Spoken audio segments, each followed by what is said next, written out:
Most of the men, they should have a special, let's say, military passport. So you should go to the National Army Recruiting Center and pass through the medical exams. And then they decide, are you able to go on frontline or you're not able to go on frontline. And a lot of people not really willing to do it, and they prefer to stay in Ukraine, but not taking this document because it's puts them in the risk to go on frontline, which not a lot of people really like to do. So Valentin, one of those people who like really, not really wants to do it, and this is why he can't get this document and go abroad. So everything has their own price. That's why, simple. We really tried. It was impossible, but because it's slow, yeah. But we have you here, and you have many roles. I now know you're an actor as well, producer, and you're also in the military. Yes. So I appreciate you being here very much. I Thank you. appreciate everything you're doing. Can you?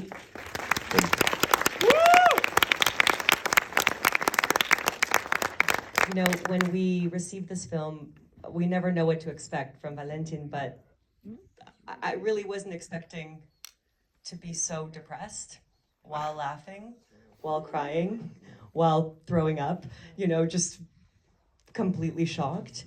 Can you please bring us back to the state of what made your team come to this film? Yeah, I mean, we just do some savings on the psychologist, I suppose. I mean,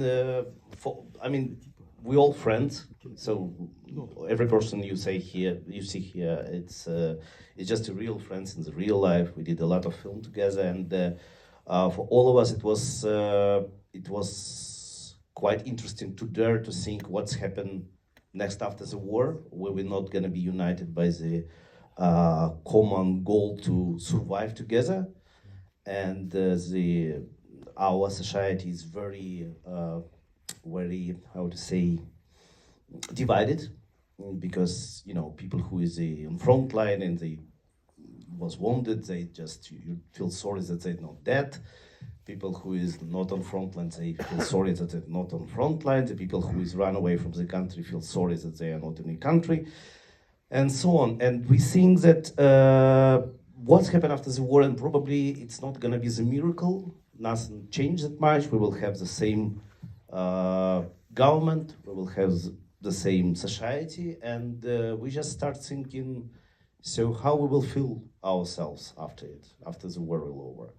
And here you can see the author who is really stuck and in limbo in some ways, because he's trying to find any source of inspiration, and it's super hard, to be honest, now in Ukraine, because or you're shooting documentaries about the Ukrainians and the war, or you do some propaganda stuff probably, or you do something which you have to find the new language for it, because you can't avoid the war topic, even if you shoot anything about like something about love or something about friendship or any kind of film, and you have to find a new language for it, and it's quite complicated. And here we can see director who starts thinking about it. So we think that, okay, let's take off the responsibility from ourselves to shoot about now, and let's move everything to the future, because then we are free to propose any version of the reality. That's why, probably. I mean, you've been making films for, yes, exactly. You've been making films for a long time, including during the initial invasion, the full-scale invasion, during the war, currently now, and I imagine there were very many changes. So could you give us a sense of you as a producer of what it actually takes to get these films off the ground? Because truly every film is a miracle, but your films are really a miracle. I'm very lucky producer while working with Valentin, because Valentin is like a machine. He's like all in one. He is a scriptwriter, director, DOP, editor, a color corrector guy, like everything in one. And usually when we shoot the films and we need to go, like crew needs to go on the technical wreck, it means that Valentin say to to Vladlen, who is his friend, who is art director, he said, okay, get a go to the car, and they go to the wreck. So the team go to the wreck, very simple. And while I'm running into the bushes during the war, I mean, they shoot the film, and it was easy in this way. From the other side, it's the first film for us where we don't get any kind of government support, because in Ukraine usually you have a government support. So it was extremely complicated, and we was totally reliant on the funds. So somehow we pay a tribute to this effort to get the money. And so for me personally, to be honest, I realized that the film is not that meta like I felt before the war, because it was in the center of my universe.